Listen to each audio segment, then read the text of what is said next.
जय माता दी। स्वागत है आपका माँ ब्रह्मांडी कृपा @अनिता धार्मिक ज्ञान चैनल पर। आज मैं आपको रविवार सूरज भगवान की कहानी सुनाऊंगी। आप सब ध्यानपूर्वक सुनिएगा और अपने परिवार वालों के साथ ये वीडियो जरूर शेयर करें। पर आए उस दिन सूरज जी की पूजा पीपल के नीचे करनी चाहिए। पूजा के रोट में बीच में सूरज जी देखने के लिए थोड़ा छेद रख ले। शक्कर नहीं डालनी। हल्दी, कुमकुम, मेहंदी, लच्छा, पैसा, कच्चा सूत, गेहूँ, धूप, आरती पुष्प, आटे के कच्चे फल, हल्दी डाले हुए व जल का कलश पूजा में लेवे।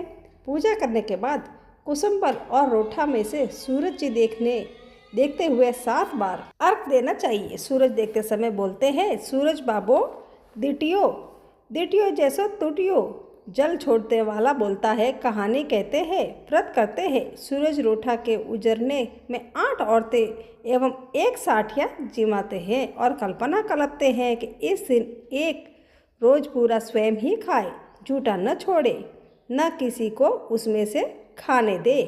अब मैं आपको सूरज भगवान की कहानी सुना रही हूँ। एक माँ बेटी थी। माँ गाय चराने जाती। चैत्र का महीना आया। सूरज रोठा का रविवार आया। माँ ने बेटी से कहा, बेटी आज मेरे लिए 2 रोट बना ले।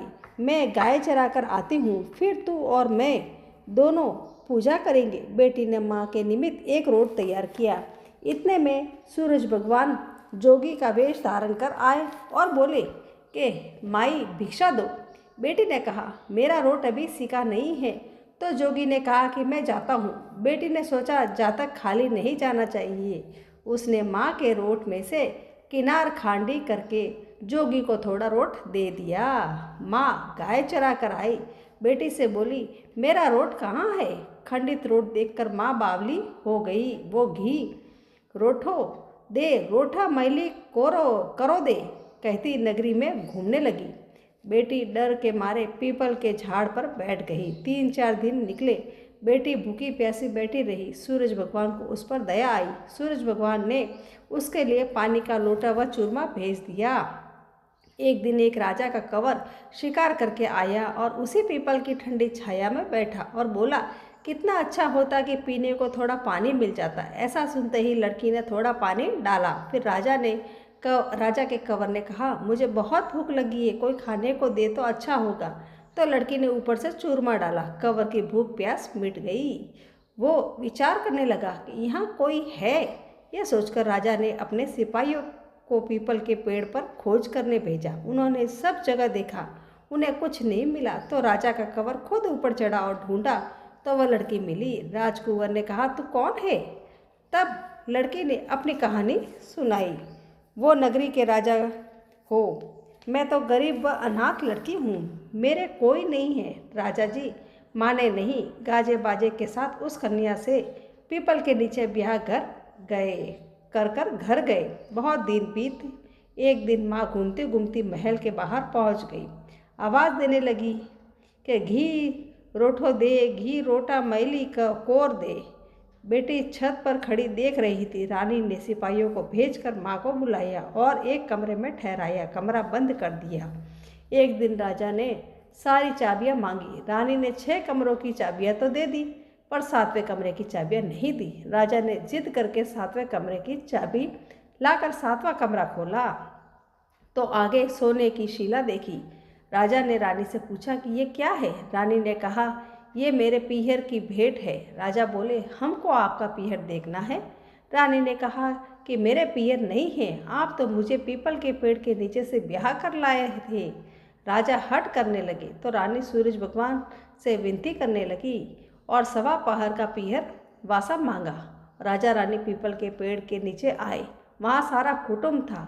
कोई कहे मासी जी आया और कोई कहे जीजा जी आया और कोई कहे फूफा जी आया। राजा रानी का अच्छा सत्कार किया। राजा को परिवार देखकर बहुत आनंद हुआ। 1 पहर पूरा हुआ तो रानी घर चलने को कहने लगी। राजा बोला, इतना बढ़िया ससुराल इतनी जल्दी नहीं छूटेगा।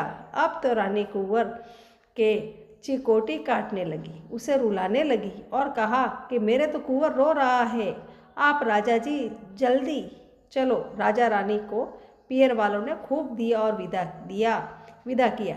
जल्दी राजा जी अपनी पैरों की मोजड़ी व घोड़ी का ताजना वहीं भूल गए। थोड़ा आगे जाते ही राजा को याद आई तो सिपाहियों से कहा कि रथ वापस घुमाओ, मेरी घोड़ी का ताजना और पैरों की मोजड़ी वहीं रह गई। रानी कहने लगी कि इतनी सी चीज़ के लिए पीछे क्यों जाते हो, इतना धन उन्होंने दिया है। राजा ने एक न सुनी, पीपल के नीचे गए और देखा वहाँ राजा जी का सामान पड़ा है, पत्ते उड़ रहे हैं पर कोई परिवार वैभव नहीं है। राजा बोले कि रानी ये सब क्या था। रानी बोली, मैंने सूरज भगवान से सवा पहर का पेरवासा मांगा था। मेरी तो एक माँ है जिसका रोटा खंडित होने से वह पागल हो गई। घूमते घूमते महल के नीचे आई तो मैंने उसे बुलाकर कमरे में बंद कर दिया, उसकी सोने की शिला हो गई। इतना सुनते ही राजा ने नगर में ढिंढोरा पिटवाया कि चैत्र के किसी भी रविवार को पियरवासे के लिए सूरज जी का व्रत करना चाहिए। जैसे सूरज भगवान ने रानी पर प्रसन्न हो उसे पियरवासा दिया, वैसे सब पर सूरज भगवान की कृपा करे। खोटे की खरी अधूरी की पूरी, सूरज भगवान की जय। इस प्रकार मेरी ये रविवार सूरज भगवान की कहानी पूरी हुई। अगर आपको मेरी ये कहानी पसंद आई है, सुनकर अच्छी लगी है, तो आप अपने परिवार वालों के साथ, दोस्तों के साथ इस कहानी को ज़रूर शेयर करें। मेरे इस वीडियो को लाइक करें और मेरे चैनल को सब्सक्राइब करें। जय माता दी।